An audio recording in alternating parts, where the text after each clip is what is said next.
Introdução. Extinção na fronteira KT. O final do século XX testemunhou um notável aumento do interesse científico pelo tema da extinção das espécies. Na realidade, não é um tema novo, Barão Jorge Cuvier, em 1786, pouco depois da Revolução Americana, demonstrou que muitas espécies haviam sido extintas. Sendo assim, o fato da extinção das espécies já era aceito pelos cientistas quase 3/4 de século antes de Darwin criar a teoria da evolução. E, depois de Darwin, as várias controvérsias a respeito da teoria nem sempre diziam respeito à extinção. Ao contrário, a extinção era considerada, de um modo geral, tão sem importância como um carro sem gasolina. A extinção das espécies era simplesmente uma prova da incapacidade de adaptação. Os vários modos dessa adaptação foram intensamente estudados e ardorosamente debatidos. Porém, o fato de que algumas espécies falhavam nesse processo não era considerado importante. O que se podia dizer a respeito? Entretanto, no começo da década de 1970, dois fatos contribuíram para enfocar o tema da extinção sob uma nova ótica. O primeiro foi o reconhecimento de que os seres humanos eram agora muito numerosos e estavam rapidamente alterando o planeta, se eliminando habitats tradicionais, desmatando as florestas tropicais, poluindo o ar e a água, talvez até mesmo modificando o clima global. No processo, muitas espécies animais estavam sendo extintas. Alguns cientistas deram o alarme. O silêncio de outros era preocupante. Até que ponto ia a fragilidade do ecossistema da Terra? O comportamento da espécie humana a levaria finalmente à própria extinção? Ninguém tinha certeza. Uma vez que ninguém se dera ao trabalho de estudar a extinção de modo organizado, poucas eram as informações sobre os índices de extinção em outras eras geológicas. Então os cientistas começaram a estudar a extinção no passado, esperando encontrar respostas para a ansiedade com o presente. O segundo fato diz respeito a novos conhecimentos sobre a morte dos dinossauros. Há muito era sabido que todas as espécies de dinossauros foram extintas num tempo relativamente curto, no fim do período Cretáceo. Aproximadamente 65 milhões de anos atrás. O modo pelo qual ocorreu essa extinção foi, durante longo tempo, motivo de calorosos debates.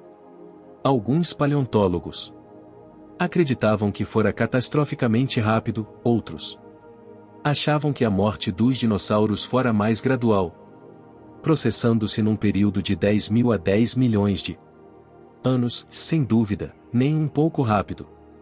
Então, em 1980, o físico Luiz Alvarez e 3 colaboradores descobriram concentrações do elemento irídio em rochas do fim do Cretáceo e começo da Era Terciária, chamada fronteira KT. Foi estabelecido que o Cretáceo seria indicado pela letra K para não confundir com o Cambriano e outros períodos geológicos. O irídio é raro na Terra, mas abundante em meteoros. A equipe de Alvarez argumentou que a presença de grande quantidade de irídio nas rochas da fronteira KT sugeria que um meteorito gigante, com muitos quilômetros de diâmetro, havia colidido com a Terra. Naquela época, sua teoria era de que a poeira e fragmentos de rochas que haviam escurecido o céu inibiram a fotossíntese, matando plantas e animais e terminando com o reino dos dinossauros. Esta teoria dramática capturou a imaginação da mídia e do público e deu início a uma controvérsia que durou muitos anos. Onde estava a cratera do meteoro? Vários locais foram propostos. No passado houve 5 períodos principais de extinção, teriam sido todos causados por meteoros? Haveria um ciclo de catástrofe de 26 milhões de anos? O planeta estaria agora à espera de outro impacto devastador? Durante mais de uma década essas perguntas continuaram sem resposta. O debate seguiu cada vez mais intenso, até agosto de 1993, quando, num seminário semanal do Instituto Santa Fé, um matemático iconoclasta chamado Ian Malcolm anunciou que nenhuma dessas questões era importante e que o debate sobre o impacto de meteoro era uma especulação frívola e irrelevante. Considerem os números, disse Malcolm, inclinando-se no pódio, olhando diretamente para os seus ouvintes. No nosso planeta existem atualmente 50 milhões de espécies de plantas e animais. Achamos que é uma diversidade notável, contudo, não é nada comparado ao que existia antes. Estima-se que tenha havido 50 bilhões de espécies neste planeta desde o começo da vida. Isso significa que para cada 1000 espécies que já existiram no planeta apenas uma permanece hoje. Desse modo, 99,9% de todas as espécies que já viveram estão extintas. A matança em massa é responsável apenas por 5% desse total. A espantosa maioria das espécies morreu. Uma de cada vez. A verdade, disse Malcolm, é que a vida na Terra tem sido marcada por um índice contínuo e regular de extinção. De um modo geral, a duração média da vida de uma espécie era de 4 milhões de anos. Para os mamíferos, era de 1 milhão de anos. Então as espécies desapareciam. Desse modo o verdadeiro padrão consistia no aparecimento de uma espécie, seu crescimento e sua morte num período de alguns milhões de anos. Podemos afirmar que a média da extinção foi de uma espécie por dia durante toda a história da vida no planeta. Mas por quê? Perguntou ele. O que leva ao crescimento e declínio das espécies da Terra num ciclo de 4 milhões de anos? Uma resposta é que nós não fazemos ideia da intensa atividade do nosso planeta. Somente nos últimos 50 mil anos, um piscar de olhos em geologia, as florestas tropicais foram drasticamente reduzidas ou depois voltaram a expandir. As florestas tropicais não são uma característica extremamente antiga do nosso planeta. Na verdade, são relativamente novas. Há apenas 10 mil anos, quando havia caçadores humanos no continente americano, uma camada de gelo estendia-se quase até onde hoje é a cidade de Nova York. Muitos animais foram extintos nessa época. Assim, a maior parte da história da Terra mostra animais vivendo e morrendo num cenário extremamente ativo.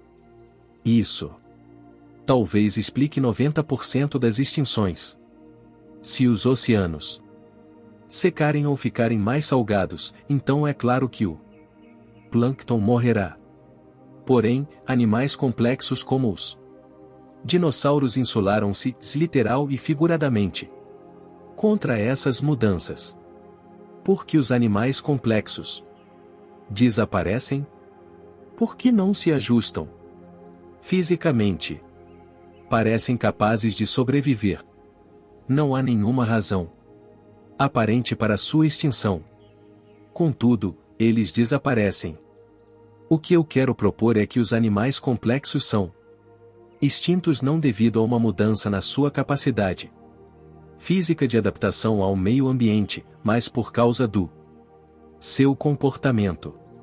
Minha suposição é que a moderna teoria do caos, ou dinâmica não linear, nos dá pistas muito interessantes de como isso acontece. Essa teoria afirma que o comportamento dos animais complexos pode mudar com grande rapidez e nem sempre para melhor. Afirma que o comportamento pode deixar de responder ao meio ambiente, levando ao declínio e à morte. Afirma que os animais podem parar de se adaptar Foi isso o que aconteceu com os dinossauros. É essa a verdadeira causa do seu desaparecimento? Talvez jamais saibamos. Mas não é por acaso que os seres humanos estão tão interessados na extinção dos dinossauros. O declínio dos dinossauros permitiu o desenvolvimento e crescimento dos mamíferos, se incluindo nós. E isso nos leva a indagar se o desaparecimento dos dinossauros vai se repetir, mais cedo ou mais tarde, com a espécie humana. Em nível mais profundo, a falha não estaria no destino, um meteoro caído do céu, mas no nosso comportamento. No momento, não temos resposta. Depois ele sorriu. Mas eu tenho algumas suposições, se ele disse. Prólogo. A vida no limite do caos. O Instituto Santa Fé foi instalado numa série de prédios da Kenyon Road, onde antes era um convento e os seminários do Instituto realizavam-se na sala onde era antes a capela. De pé no pódio, iluminado por um raio de sol, Ian Malcolm fez uma pausa dramática, antes de continuar a palestra.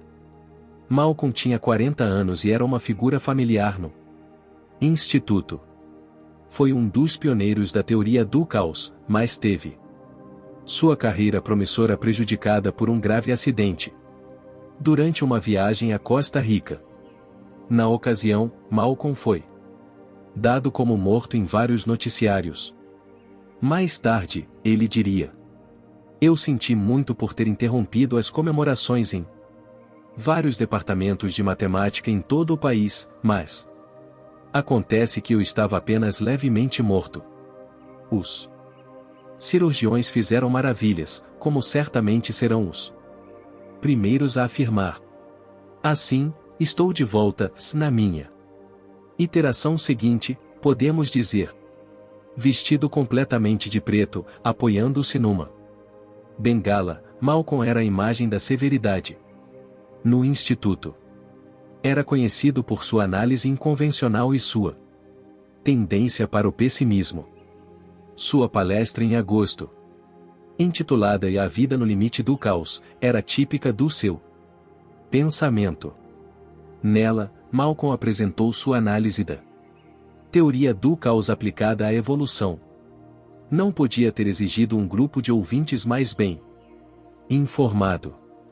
O Instituto Santa Fé foi criado em meados da década de 1980 por um grupo de cientistas interessados nas implicações da teoria do caos.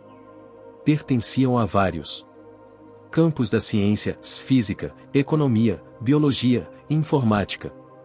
O que tinham em comum era a crença de que a complexidade do mundo, escondida sob uma ordem que até então havia se esquivado à definição da ciência, seria revelada pela teoria do caos, agora conhecida como a teoria da complexidade. Segundo um cientista, a teoria da complexidade era a ciência do século XXI. O Instituto havia estudado o comportamento de uma grande variedade de sistemas complexos, empresas no mercado, neurônios no cérebro humano, cascatas de enzimas no interior de uma única célula, o comportamento grupal de pássaros migratórios, sistemas tão complexos que não podiam ser estudados antes do advento do computador. Era uma pesquisa nova e os resultados foram surpreendentes. Não demorou para que os cientistas começassem a notar que os sistemas complexos apresentavam certos comportamentos em comum. Começaram a considerar esses comportamentos como característicos de todos os sistemas complexos. Compreenderam também que esses comportamentos não podiam ser explicados por meio da análise dos componentes dos sistemas. A abordagem científica tradicional do reducionismo, desmontar o relógio para ver como funciona, não levava a lugar algum nos sistemas complexos, porque o comportamento interessante parecia ter origem na interação espontânea dos componentes. O comportamento não era planejado nem dirigido, apenas acontecia. Esse comportamento foi por isso chamado de o auto-organizado. Entre os comportamentos auto-organizados, disse Ian Malcolm, 2 são de especial interesse para o estudo da evolução. Um é a adaptação. Nós a vemos por toda a parte. As grandes empresas se adaptam ao mercado, as células do cérebro adaptam-se para sinalizar o tráfego, o sistema imunológico se adapta à infecção, os animais se adaptam ao alimento que lhes é oferecido. Chegamos a pensar que a capacidade de adaptação é característica dos sistemas complexos, se pode ser uma das razões pelas quais a evolução parece levar a organismos mais complexos. Ele mudou de posição, transferindo o peso do corpo para a bengala. Contudo, o mais importante, prosseguiu, é o modo pelo qual os sistemas complexos parecem conseguir um equilíbrio entre a necessidade de ordem e o imperativo da mudança.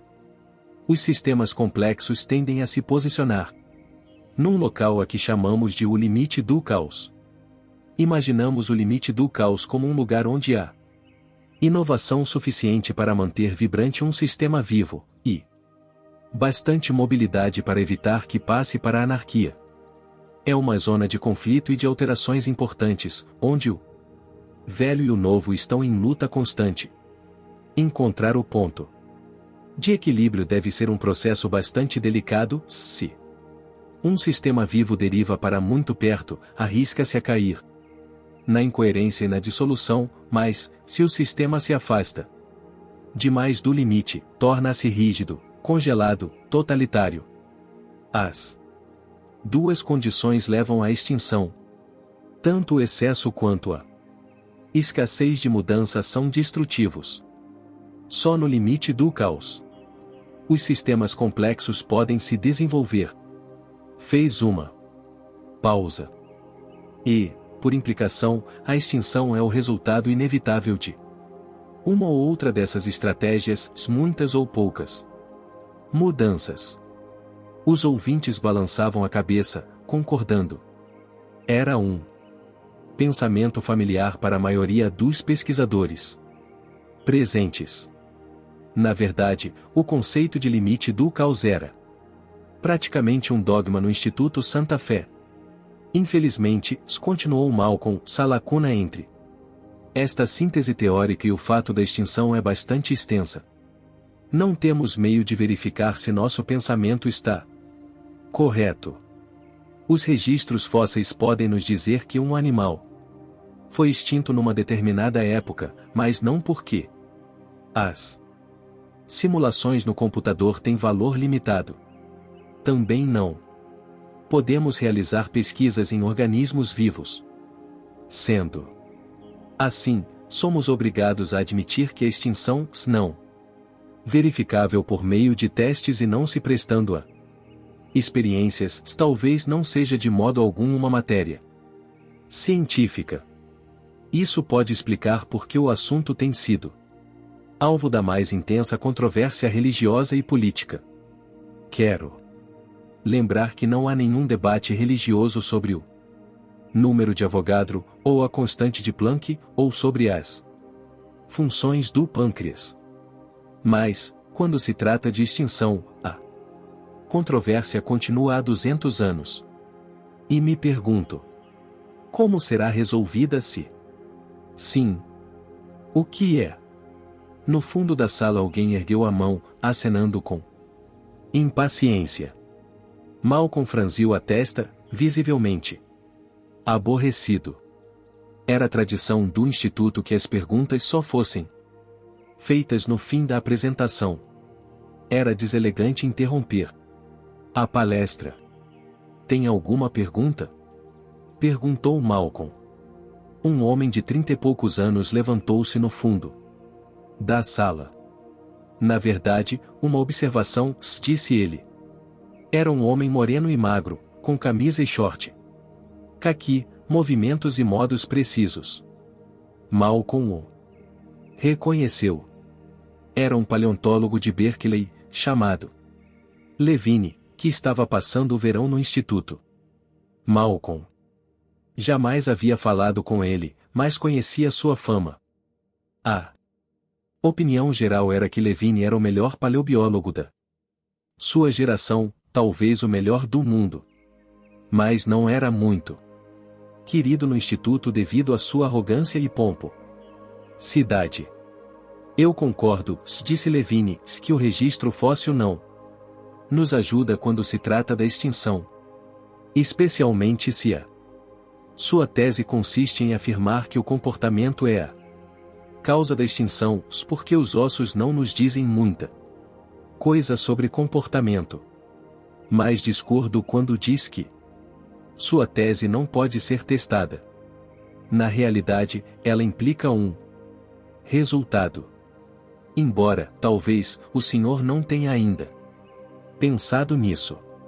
A sala ficou em silêncio. Malcolm franziu a testa.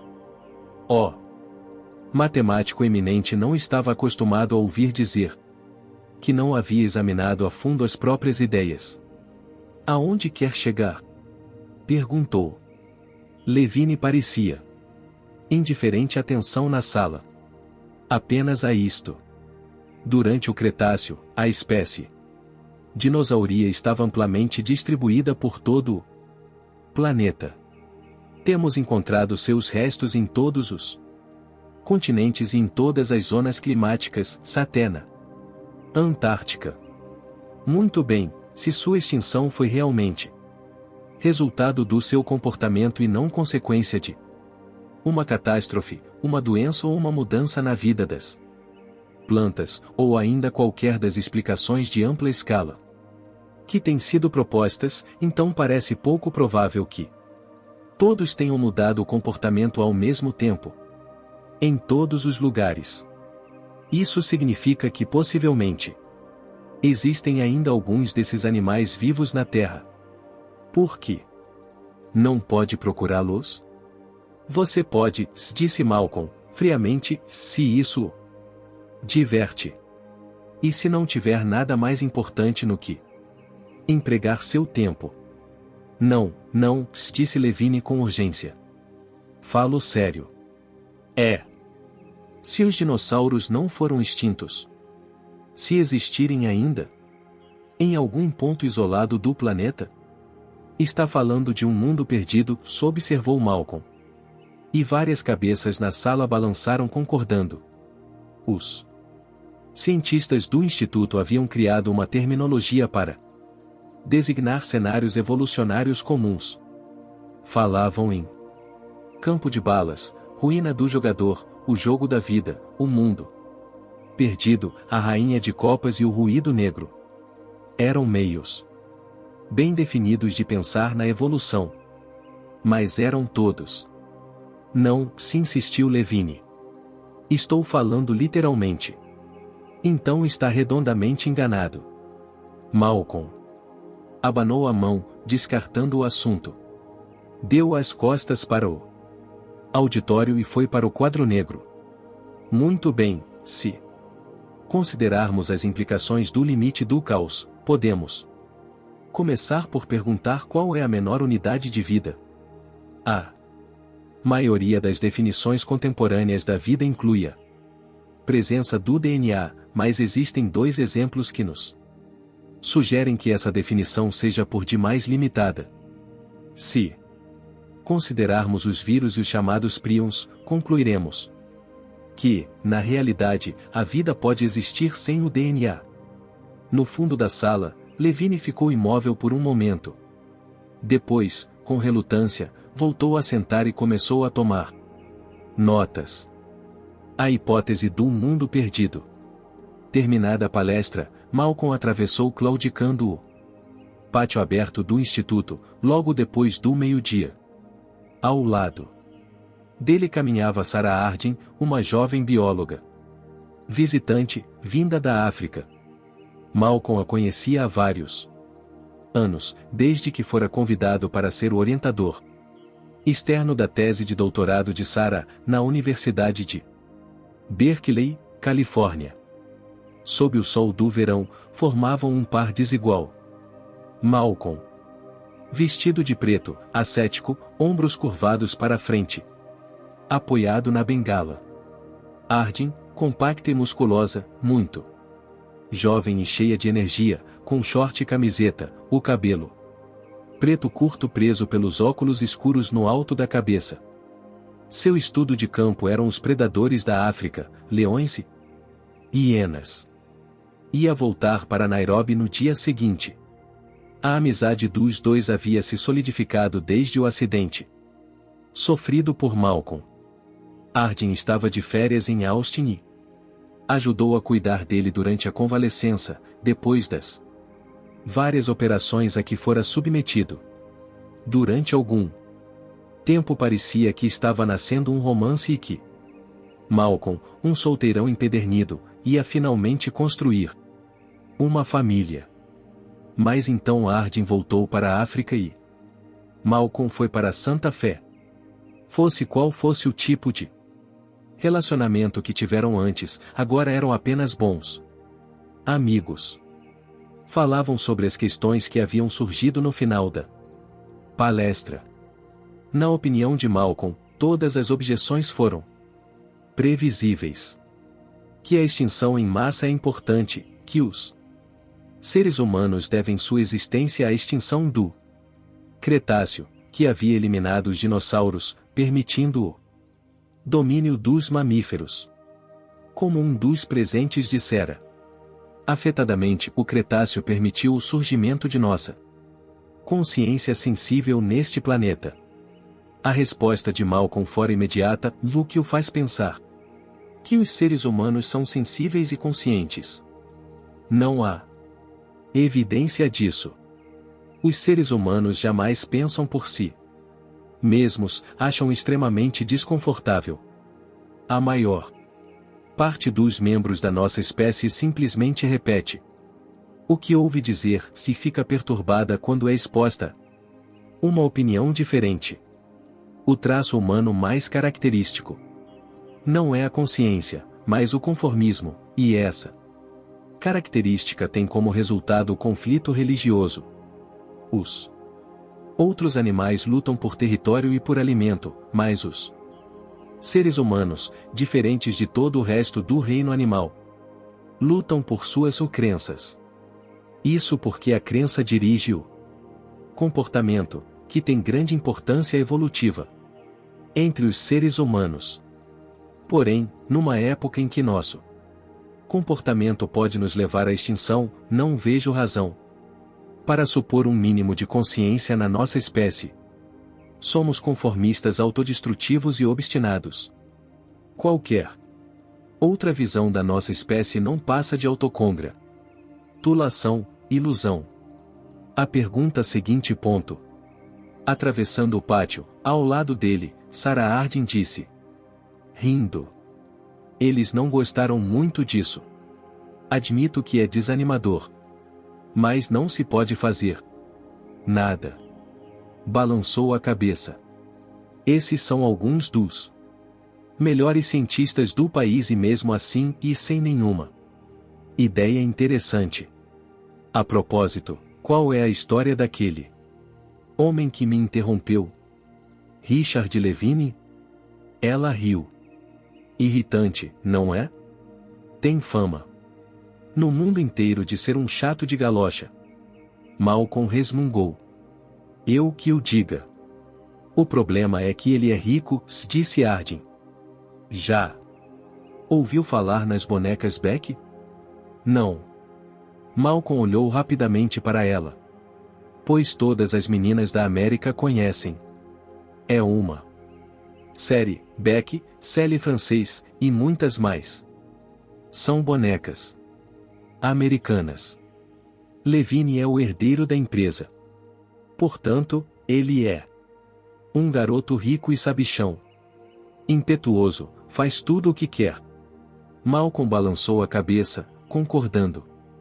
Tem tempo para almoçar? Claro, eu ficaria. Dr. Malcolm. Espere. Por favor.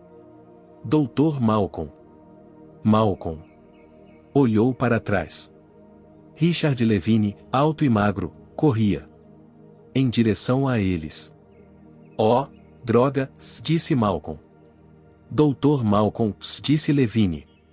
Fiquei surpreso por ver que não levou mais a sério minha proposição. Como era possível? É absurda. Sim, mas a senhora Harding e eu vamos almoçar, disse Malcolm, indicando Sarah com um gesto. Sim, mas acho que devia reconsiderar, se insistiu Levine. Porque acredito que meu argumento é válido, se é completamente possível, até mesmo provável que ainda existam dinossauros. Deve saber que há rumores persistentes sobre animais na Costa Rica, onde, se não me engano, você passou algum tempo. Sim, e no caso da Costa Rica posso dizer que também no Congo, continuou Levine, há anos os pigmeus vêm falando de um grande saurópode, talvez até mesmo um apatossauro na floresta densa da Birmânia. Também nas selvas de Irianjaya supostamente existe um animal do tamanho de um rinoceronte, que pode ser um remanescente dos ceratopsianos. Fantasia, disse Malcolm. Pura fantasia. Nada jamais foi visto. Nenhuma fotografia. Nenhuma prova material. Talvez não, disse Levine. Mas a ausência de prova não é prova de ausência. Acredito que pode muito bem haver um local desses animais, sobreviventes dos tempos passados. Malcolm deu de ombros. Qualquer coisa é possível, disse ele. Mas aponta para o fato de que a sobrevivência é possível, se insistiu Levine. Estou sempre recebendo telefonemas sobre animais na Costa Rica. Remanescentes. Fragmentos. Depois de uma pausa, Malcolm perguntou. Recentemente? Não, há algum tempo. Foi o que pensei. A última notícia foi há 9 meses, disse Levine. Eu estava na Sibéria examinando aquele filhote de mamute congelado e não consegui voltar a tempo. Mas disseram que era o mesmo tipo de lagarto, atípico e muito grande, encontrado morto na selva da Costa Rica. E então? O que aconteceu com ele? Os restos foram queimados. Então não sobrou nada? Nada. Nenhuma foto? Nenhuma prova? Aparentemente não. Então não passa de invenção, disse Malcolm. Talvez. Mas acredito que vale a pena organizar uma expedição para descobrir o que há a respeito desses supostos sobreviventes. Malcolm olhou severamente para ele. Uma expedição? Para procurar um mundo perdido. Hipotético? Quem vai pagar? Eu, disse Levine. Já dei início aos planos preliminares. Mas isso pode custar. Não me importa quanto possa custar, disse Levine. O fato é que é possível que haja sobreviventes.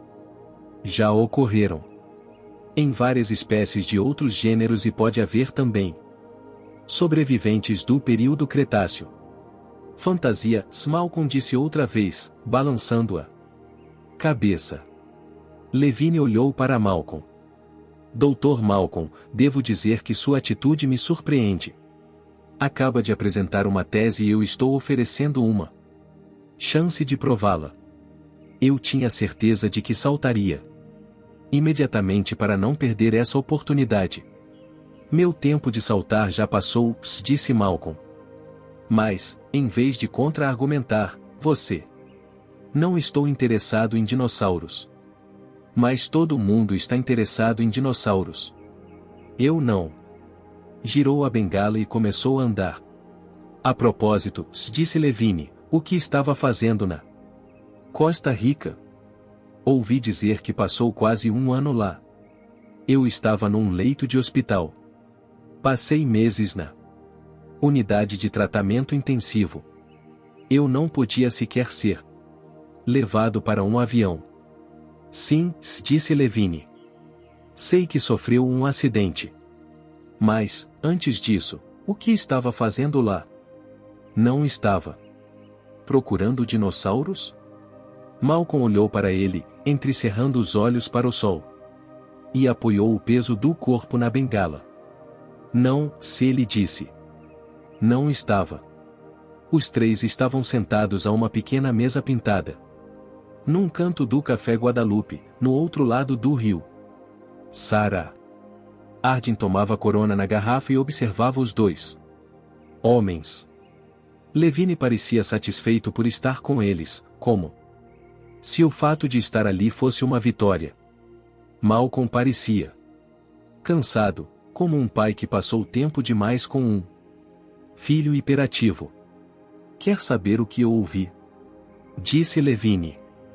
Ouvi dizer que alguns anos atrás uma empresa chamada InGen criou geneticamente alguns dinossauros e os pôs numa ilha da Costa Rica. Mas alguma coisa saiu errada, muita gente foi morta e os dinossauros foram destruídos. Agora, ninguém fala a respeito por causa de alguma determinação legal. Acordos de guardar sigilo sobre a matéria, ou coisa parecida. E o governo da Costa Rica não quer prejudicar o turismo. Por isso ninguém diz nada, foi o que eu ouvi. Malcolm olhou para ele. E acredita nisso? A princípio não acreditei. Mas o caso é que continuei ouvindo a história. Os rumores flutuam por toda a parte. Supostamente, você, Alan Grant e um punhado de outros estavam lá. Perguntou a Grant? Perguntei, no ano passado, numa conferência em Pequim. Ele disse que é absurdo. Malcolm balançou a cabeça lentamente. É isso o que você diz? Levine perguntou, tomando a cerveja. Quero dizer, você conhece Grant, não conhece? Não, nunca fomos apresentados. Levine o observava atentamente. Então não é verdade? Malcolm suspirou. Por acaso conhece o conceito de tecnomito? Foi criado por Geller, em Princeton. A tese básica é de que nós perdemos todos os velhos mitos, Orfeu e Eurídice, Perseu e Medusa. E preenchemos o vazio com o tecnomito moderno. Geller fez uma relação de uns 12 mais ou menos. Um deles diz que um alienígena mora num hangar na base da Força Aérea em Uri-Patterson. Outro diz que alguém inventou um carburador que permite percorrer 240 km com 4 litros de combustível, mas os fabricantes de automóveis compraram a patente e não permitem que seja usada.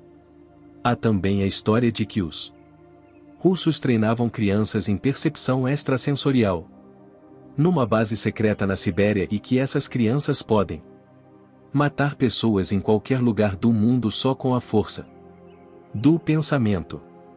A história de que em Nazca, Peru, há um aeroporto espacial alienígena. Que a CIA espalhou o vírus da AIDS para matar os homossexuais. Que Nikola Tesla descobriu uma fonte de energia incrível, mas suas anotações foram perdidas. Que em Istambul existe uma gravura do século X mostrando a Terra vista do espaço. Que o Instituto de Pesquisas de Stanford encontrou um homem cujo corpo brilha no escuro. Dá para entender o que quero dizer? Está dizendo que os dinossauros do InGen são um mito. Disse Levine. É claro que são. Tem de ser. Acha possível criar um dinossauro geneticamente? Todos os especialistas me dizem que não. Pois estão certos, disse Malcolm. Olhou para Arden como para pedir confirmação. Ela não disse nada e continuou tomando cerveja. Na verdade, Arden sabia algo mais sobre esses rumores a respeito de dinossauros. Certa vez, depois de uma cirurgia, Malcolm estava delirando, murmurando incoerentemente, ainda sob o efeito da anestesia e dos analgésicos. E ele parecia apavorado, debatendo-se na cama, repetindo os nomes de vários tipos de dinossauros. Arden perguntou à enfermeira de que se tratava, e ela disse que isso acontecia sempre depois de cada operação. O pessoal do hospital supunha que fosse uma fantasia provocada pelos medicamentos, mas para Arden parecia que Malcolm estava revivendo uma experiência real. Apavorante. Essa ideia era reforçada pelo modo familiar com que Malcolm se referia aos dinossauros. Ele os chamava de Oraptores, Compso e Otrix. E parecia ter medo especialmente dos raptores.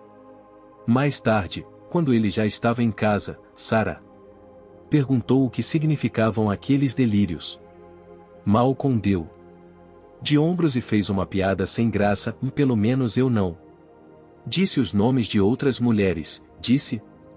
Depois fez um comentário a respeito de ser fanático por dinossauros quando criança e de como a doença nos faz regredir no tempo. Sua atitude era de indiferença forçada, como se não fosse importante. Arden teve a impressão exata de que ele estava sendo evasivo.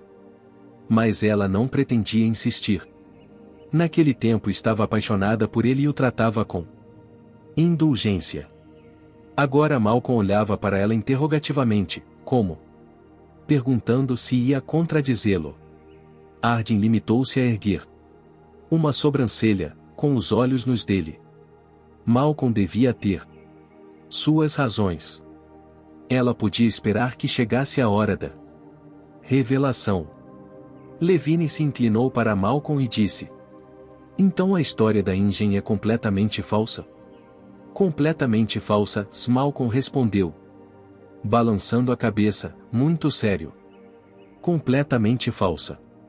Há 3 anos Malcolm vinha negando a especulação sobre o assunto. Agora estava ficando muito bom nisso. Seu cansaço já não era afetado, mas genuíno. Na verdade, ele foi um dos consultores da International Genetic Technologies em Palo Alto, no verão de 1989, e foi à Costa Rica a trabalho para a empresa, numa viagem que terminou desastrosamente. Depois da catástrofe, todos foram de opinião de que a história devia permanecer em segredo.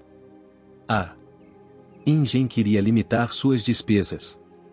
O governo da Costa Rica queria preservar a fama de paraíso turístico. E os cientistas individualmente se comprometeram a guardar segredo e foram mais tarde regiamente recompensados para garantir seu silêncio. No caso de Malcolm, a empresa pagou 2 anos de tratamento médico. As instalações da Ingen à ilha da Costa Rica foram destruídas. Já não havia nenhuma criatura viva na ilha. A empresa contratou o eminente professor de Stanford, George Baselton, biólogo e ensaísta cuja presença frequente em programas de televisão o havia tornado uma autoridade popular em assuntos científicos.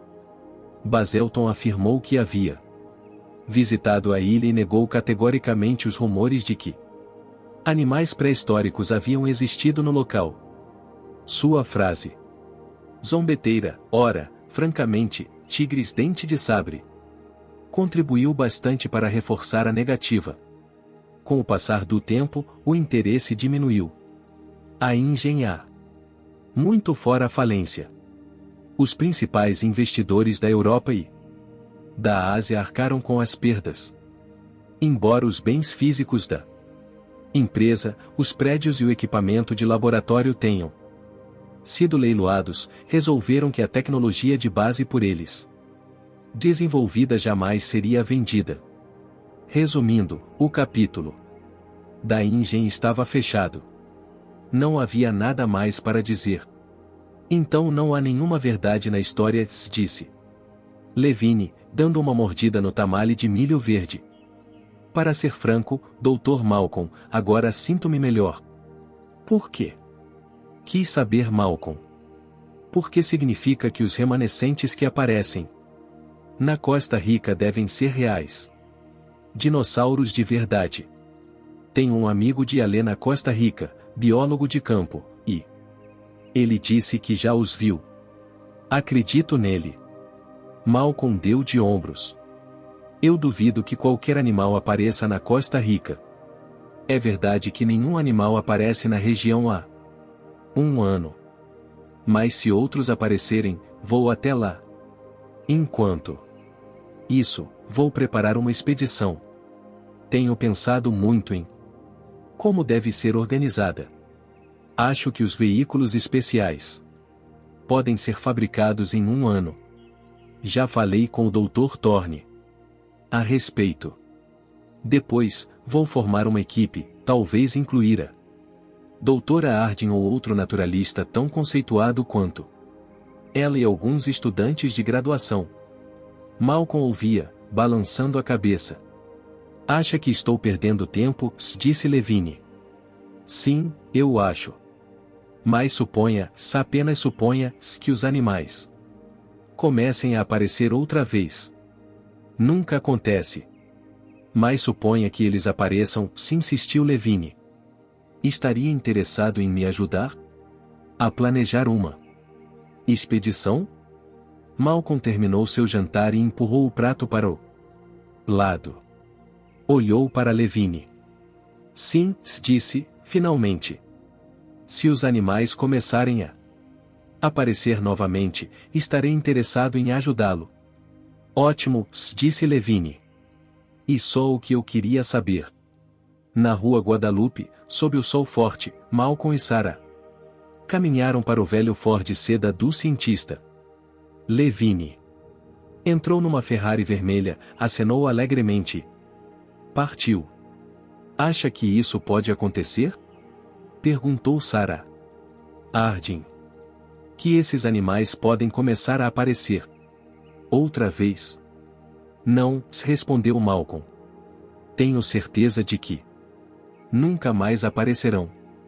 Parece que é o que você deseja. Ele balançou a cabeça e entrou no carro com dificuldade, ajeitando a perna sob a direção. Harding sentou ao lado dele. Malcolm olhou rapidamente para ela e ligou o motor. Voltaram para o instituto. No dia seguinte Sarah voltou para a África. Nos 18 meses seguintes, ficou mais ou menos a par dos progressos de Levine porque uma vez ou outra ele telefonava para perguntar alguma coisa sobre protocolo do trabalho de campo, pneus de veículos ou qual o melhor anestésico para animais selvagens.